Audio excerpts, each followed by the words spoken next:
আমার পরিচয় হচ্ছে, আমি নাসরুদ্দিন আহমেদ, আপনাদের সবার প্রিয় প্রয়াত বিধায়ক লাল সাহেবের কন্যা।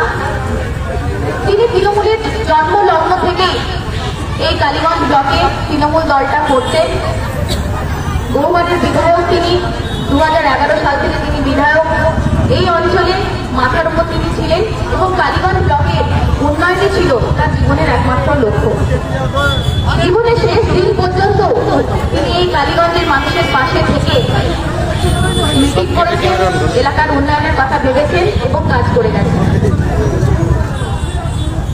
বাবা চলে যাওয়ার পর দল এই যে দায়িত্ব আমার ঘাড়ে দিয়েছে, আমি আপনাদের কাছে এইটুকু প্রতিজ্ঞা করতে চাই, আমি আমার সর্বস্ব দিয়ে সেই দায়িত্ব পালন করব। আপনারা হয়তো অনেকেই জানেন, আমি গত 15 বছর একটা চাকরির সঙ্গে যুক্ত একটা বহুজাতিক সংস্থায় যুক্ত ছিলাম। অনেকে প্রশ্ন করছেন যে একটা এত ভালো চাকরি ছেড়ে হঠাৎ রাজনীতিতে চালায়। আমার যারা কলিগ তারাও প্রশ্ন করছেন যে চাকরি ছেড়ে রাজনীতির মাঠে কেন। আজকে এই সভা থেকে দুটো কথা বলতে চাই। বাবা যখন চলে যান হঠাৎ করেই, বাবা চলে যাওয়ার পর আমরা কালীগঞ্জের বিভিন্ন অঞ্চলে গেছি, মানুষের সঙ্গে যোগাযোগ করেছি এবং বহু মানুষ আমার বাড়িতেও এসেছেন আমার পরিবারের সঙ্গে সাক্ষাৎ করতে।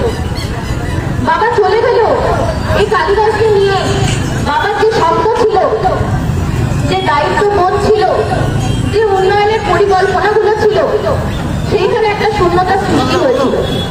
তাই আমি মনে করি বাবার মেয়ের পরিচয়ের সঙ্গে সঙ্গে আমার আরেকটা বড় পরিচয় হওয়া উচিত। বাবার যে সমস্ত অসম্পূর্ণ কাজ, অসম্পূর্ণ স্বপ্ন, সেইগুলোকে বয়ে নিয়ে যাওয়া, সেটা আমার কর্তব্য।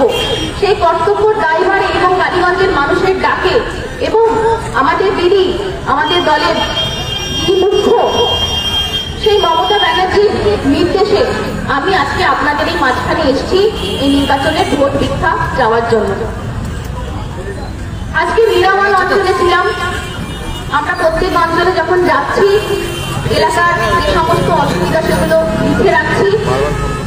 যদি আপনাদের আশীর্বাদে আমি জয়ী হই, আমার প্রথম চেষ্টাই হবে বাবার যে সমস্ত অসম্পূর্ণ কাজ সেগুলোকে পূর্ণ করা। আপনারা জানেন এটা উপনির্বাচন, হয়তো কয়েক মাসের সময় থাকবে আমার হাতে, কারণ 2026 সালে আবার একটা নির্বাচন হবে, বিধানসভা নির্বাচন।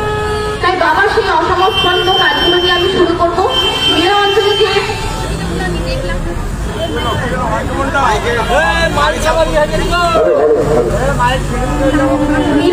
যে অসুবিধাগুলো আমরা দেখলাম, সেটা হচ্ছে যে বৈদ্যুতিক পোলে তারগুলো কভার করার জন্য কিছু বাল্ব খুলে রাখা হয়েছে। আমি আপনাদের একটু কথা দিতে পারি, খুব তাড়াতাড়ি সেই বাল্বগুলো লাগিয়ে দেওয়া হবে। কিছু জায়গায় পিএইচের পাইপ লাইনের জন্য রাস্তা করা হয়েছে, তাই রাস্তা অনেক জায়গায় নষ্ট হয়ে গেছে। আমি এটা ডাবুলের সাথে কথা বলবো যাতে খুব তাড়াতাড়ি রাস্তাগুলোর সমাধান করা হয়।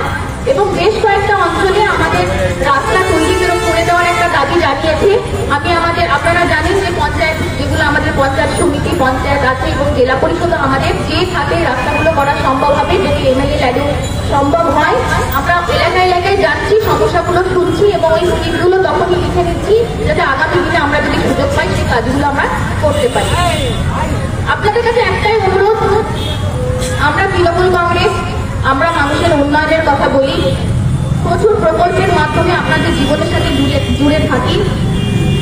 আপনারা জানেন আমাদের সরকার প্রচুর মন্দির সংস্করণ করেছে এবং সেই সঙ্গে সঙ্গে নির্মাণও করেছে। তারাপীঠ, তারকেশ্বর, বক্রেশ্বর, রিসেন্টলি আমাদের দক্ষিণেশ্বরে যে ফ্লাইওভারটা হলো সেটা কোটি কোটি টাকা খরচা করে তৈরি করা। দামোদা কথাটা বললো যে এখন আমাদের পুরী যাওয়ার দরকার নেই, আমাদের দীঘাতেই জগন্নাথ মন্দির স্থাপিত করেছে। সেই মন্দিরগুলো যখন প্রতিষ্ঠা করা হয়, সেই সঙ্গে সঙ্গে মন্দিরকে ঘিরে পর্যটন শিল্পও করে তোলে। সেখানে আমাদের প্রচুর হিন্দু ভাই জনগণের একটা কর্ম যোগেরও সম্ভাবনা তৈরি হয়। সেটার পাশাপাশি আমাদের সরকার প্রত্যেক বছর যে ক্লাবগুলো আছে, যখন পুজো হয় সেখানে প্রায় 85,000 টাকার মতো অনুদান দেওয়া হয় যাতে আপনারা সুস্থভাবে এই পুজোগুলো সম্পূর্ণ করতে পারেন। আমরা কিন্তু এই গত যখন তৃণমূল কংগ্রেসের আগে যে সরকার ছিল তার আমলে এরকম কোনো সুবিধা আমরা পাইনি। আপনারা জানেন যে গঙ্গাসাগর মেলা হয়, আমাদের আমাদের সরকার কিন্তু বহু টাকা খরচা করে আমাদের মানুষজন যাতে সেখানে পূর্ণ স্নান করতে পারে সেটা নিশ্চিত করে, পুলিশ পরিষেবা দেয়, স্বাস্থ্য দেয়, যোগাযোগের একটা ব্যবস্থা করে দেয়। আমাদের সরকার বরাবরই তার দায়ভার বহন করে। সেই সঙ্গে সঙ্গে সরস্বতী পুজো, কালী পুজোতেও আমাদের সরকার কিন্তু আপনাদের পাশে থেকেছে।